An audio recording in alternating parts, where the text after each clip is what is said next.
어느덧 이제 히브리서 9장 왔는데 이제 거의 막바지죠.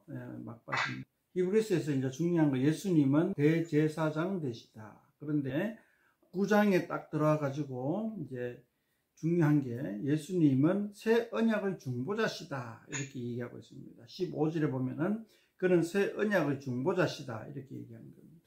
이게 히브리서의 아주 중요한 내용입니다. 그러니까 예수님이 누구신가에 대한 분명한 답인 거죠. 언약의 중보자라 하면 이제 우리는 보통 모세를 떠올립니다. 우리가 출애굽기에서 봤다시피 모세가 산에 올라가서 여호와 하나님을 뵙고 여호와 하나님의 명령을 다시 산에서 내려가 백성들에게 그 하나님의 명령을 전하고, 뭐 이러한 과정을 모세가 중간에서 왔다 갔다 하면서 백성들에게 이제 전하는 거죠. 그래서 이제 모세는 중보자라 하는 이제 칭함을 받은 거죠. 근데 새 언약에서는 예수님이 중보자시다. 그러면서 이제 그 첫 언약 때에 생겼는 제사 제도를 가지고 쭉 설명을 합니다. 그러니까 모세 오경에서 말하고 있는 제사 제도가 뭐냐라고 하면은, 그것은 그림자요, 모형이요, 그러니까 본질을 갖다가 드러내주는 모델이다 하는 거죠. 그리고 이제 본질은 바로 하늘나라다, 하나님이 계신 곳이다. 그리고 황소나 염소의 피 같은 것이 아니라 예수님의 피로 제물을 드리는 그런 것이 궁극적인 속죄제다 이렇게 이야기하고 있습니다. 자, 근데 이제 우리가 잘 기억은 못하지만은 출애굽기를 보면은 성소의 그 양식이 있는데, 그 중에 우리가 기억할 거는 성소에는 두 구역으로 나뉘어져 있습니다. 첫 번째 구역은 성소, 두 번째 구역은 지성소. 그 두 구역으로 나눠진 가운데는 휘장이 딱 놓여져 있죠. 그리고 이 성소는 매번 드리는데, 지성소는 1년에 한 번 들어갑니다. 1년에 한 번 들어가고 이제 속죄제를 드리는데, 대제사장 자기 자신의 죄를 속죄하기 위해서 드리고, 그 다음에 민족의 죄를 속죄하기 위해서 드리는 게 이제 1년에 한 번 나팔절에 제사 드리러 들어가는 그 지성소. 요거를 이제 요게 모형이다 이렇게 이제 히브리서 기자는 얘기하고 있습니다. 그래서 성소에 맨날 들어가는 것이 가짜고 모델이고 모형이고, 지성소에 딱 한 번 들어가는 것, 그게 이제 본질을 뜻하는 거다 한데, 그것조차도 모형이고 진짜 본질은 딱 한 번 들어가, 영원히 한 번 들어갑니다. 1년에 한 번 들어가는 것이 아니고 진짜 본질은 영원히 한 번 들어가는 거죠. 이제 예수님이 영원한 한 제사를 드린 거죠. 영원한 한 제사를 상징하기 위해서 지성소에 1년에 한 번 들어간다, 이런 식으로 지금 히브리서 9장에는 이제 이야기를 하고 있습니다.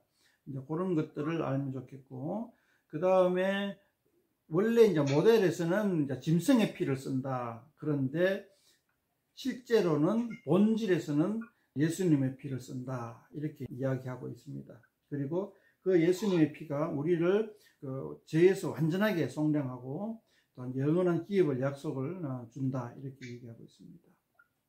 그 피락하는 것이 첫 언약 때에는 이제 피를 갖다가 이제 짐승의 피를 온갖 제기에다가 다 뿌리고, 그 다음에 백성의 대표들에게도 뿌렸습니다. 사람들의 머리 위로 피를 뿌린 거죠. 그렇게 해서 이제 죄가 사해졌다, 이렇게 이제 선언을 하는데, 실제로는 우리는 예수님의 피로서 우리의 모든 죄가 사해진다, 이렇게 이제 이야기를 하고 있습니다.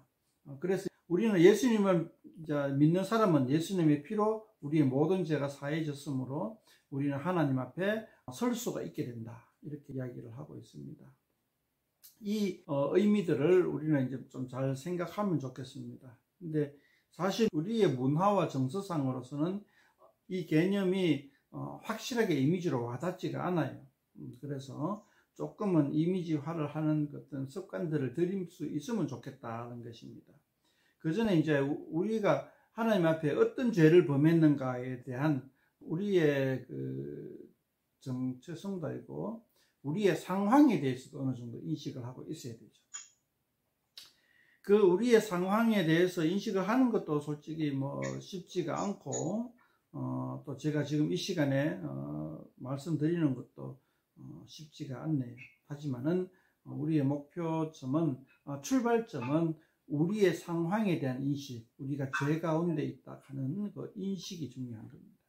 근데 이제 우리가 죄 가운데 있고 그 죄를 예수님의 피로서 다 속죄했다 하는 그러한 상황들에 대해서 우리가 좀 어느 정도는 알아야지만이 신앙생활을 갖다 분명하게 할 수 있는 목표가 생기고 분명하게 할 수가 있는데, 그러한 원래 놓여져 있던 상황에 대한 인식이 부족한 상태에서 신앙생활을 한다고 하니까 굉장히 뭐랄까 허공했던 그런 신앙생활을 하게 된다는 거죠. 이제 우리가 죄 가운데 있다는 그 상황을 바로 제대로 인식하기 위해서는 제가 한두 마디 말로 해야 될 것이 아니고 많은 어떤 이런 것들이 좀 쌓여야 돼요. 이런 대화들과 성경을 보고 그런 것들이 좀 많이 쌓여야 되니까 한두 마디로 대해야 될 그런 것들은 아닌 것 같아요. 한두 마디로 해결될 일은 아니고. 그렇습니다. 자, 이스라엘 역사를 쭉 우리가 살펴보면서 우리에 대한 상황을 좀 더 분명하게 인식할 수 있게 되겠죠. 이스라엘 역사들 중에서 이제 우리 지금 이 본문에 비추어서 생각해야 될 게 뭐가 있냐 하면은 1절에서 10절 사이에 지성소에 대해서 이야기를 좀 하고 있습니다. 지성소 안에 언약궤가 있습니다. 언약궤가 있고 다른 것도 쭉 놓여 있는데, 언약궤가 있고 언약궤 안에 뭐 만나 들었고 그 다음에 아론의 쌍난 지팡이 있고 그 다음에 언약의 돌판들이 있다, 뭐 이렇게 얘기하고 있는데, 이 히브리서 기자도 사실 언약궤를 못 봤죠. 못 봤고, 실제로 언약궤는 남유다가 멸망할 BC 586년쯤에 언약궤가 완전히 사람들의 시야에서 사라져 버렸다라고 이야기들을 합니다.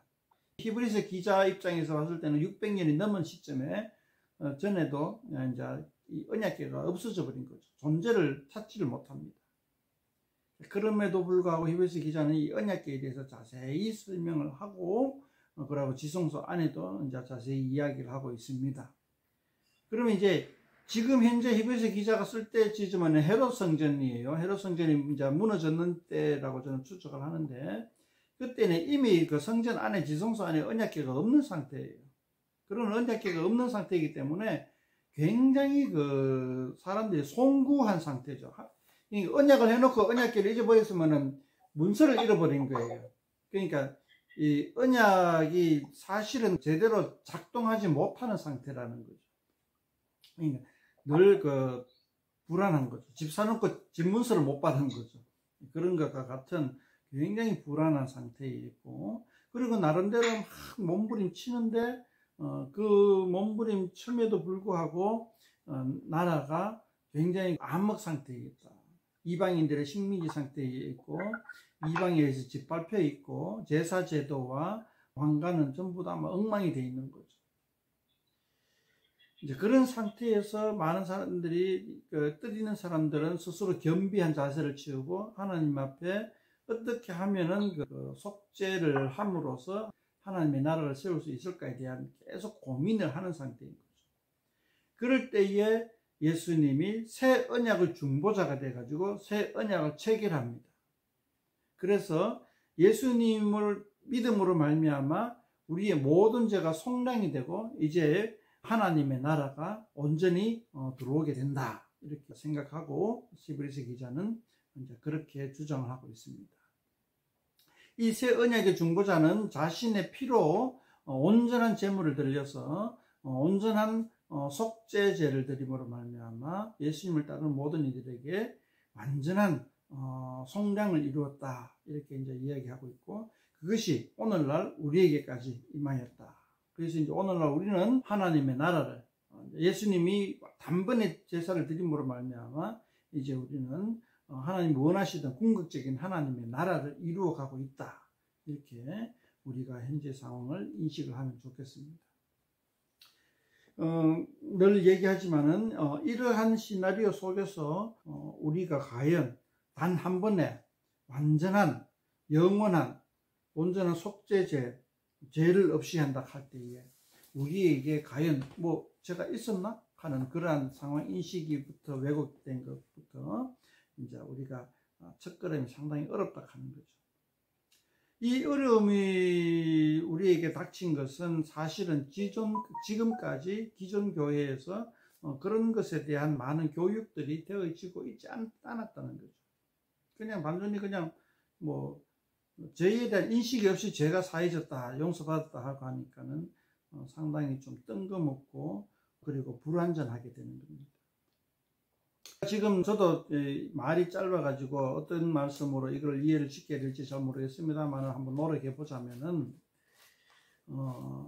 삶에 대한 태도가 우리의 죄다. 이제 보통 이제 우리는 아담의 죄 원죄를 갖다가 막 얘기하는데 아담의 죄 원죄해봐야 그렇게 얘기를 해봐야 우리가 실제로 우리의 상황에 대한 인식이 잘 이루어지지 않을 것이다라고 저는 판단을 하고요.